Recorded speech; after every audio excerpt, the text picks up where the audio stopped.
Hey everyone, welcome back to the channel.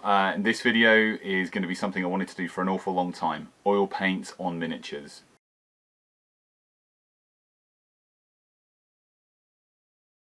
So I thought a long time ago I saw the mini for this Age of Sigmar bit of scenery, and the thing that attracted me to it was the bust, or the big statue in the centre, and so I went out and bought it from my local GW store, and you know, quick unboxing video because you know everyone seems to love an unboxing video these days, and yeah, I'm just going to focus on that main kind of bust there. The whole rest of the thing is kind of not important to me, and I just thought I'd do a very quick time lapse of the building of the model, because I made a few errors in doing this.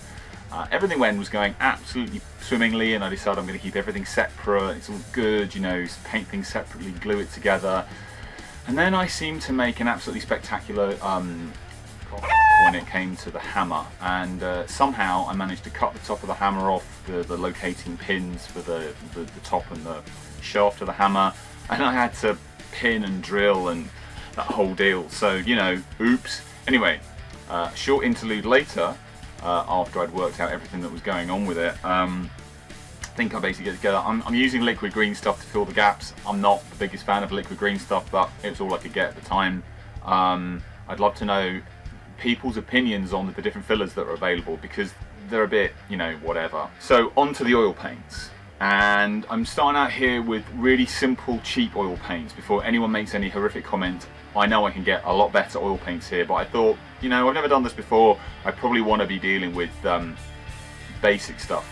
Now, I should make a pause here, and there are 3 shout-outs I want to make for the videos I use to learn. So the first one is, and I apologise in advance if I mess the name up, Dimitry Fesechko. It's a fantastic video. Everything linked below, by the way. This fantastic video on class on painting oils on a Sister of Battle, and this is a fantastic video. It's long form and it's definitely worth diving into. Get some popcorn, sit down and watch it.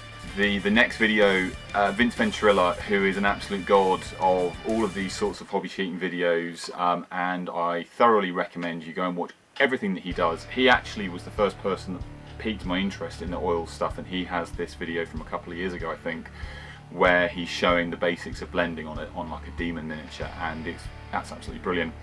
And just recently I've been introduced to Marko Frisoni, and he just has absolutely blown me away with what he does, and I really like his miniatures. I love the way that he paints, I love his palette, I love the intensity of the colours.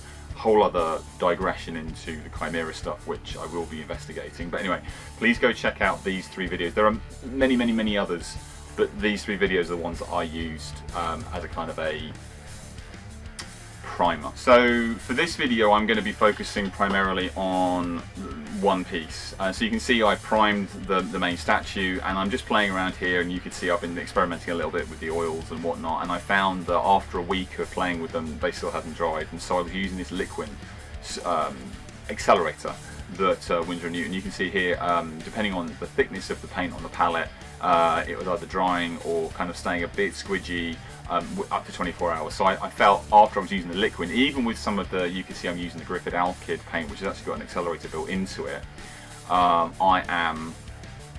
it's speeding up. The other thing to point out here is again, they're cheap paints, they're graduate paints, as there's a lot of oil, so I spent a lot of time bleeding the tubes to try and get as much oil out as possible. And the other thing you'll notice is I've got a very sort of specific layout of the oils that I'm putting on this palette, piece of plastic palette. In Dimitri's video, he points out how he likes to lay the paint out with the opaques on one side, whites and lights on the top, and then transparents down the side. And I'm just adding this sort of liquid accelerator at the bottom.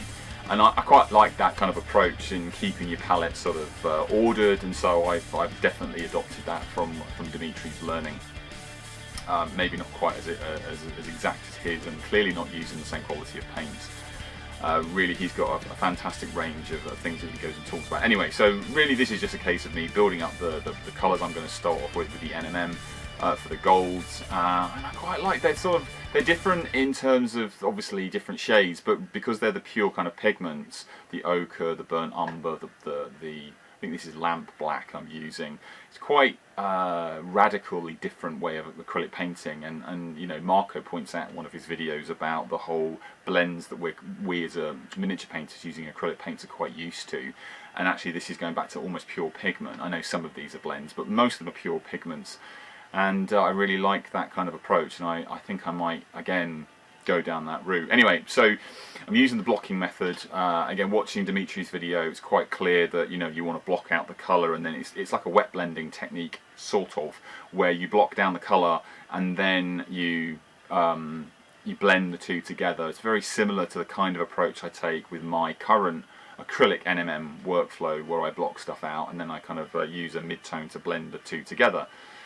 Thing I learned here, I'm focusing in this video, I'm focusing on the halo, and I sort of jumped back and forth. Obviously, one of the things with the oils is that you go so far and then it has to dry, and then obviously so you're jumping around. So you'll see bits of the statue visible, and I've painted little elements because obviously clearly I'm trying to be as productive as I can be.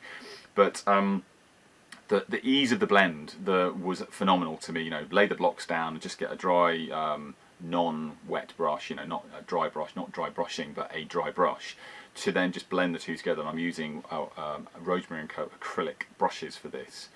They're evergreen synthetic, had a really nice kind of soft bristle to it, which I found really good for this blending.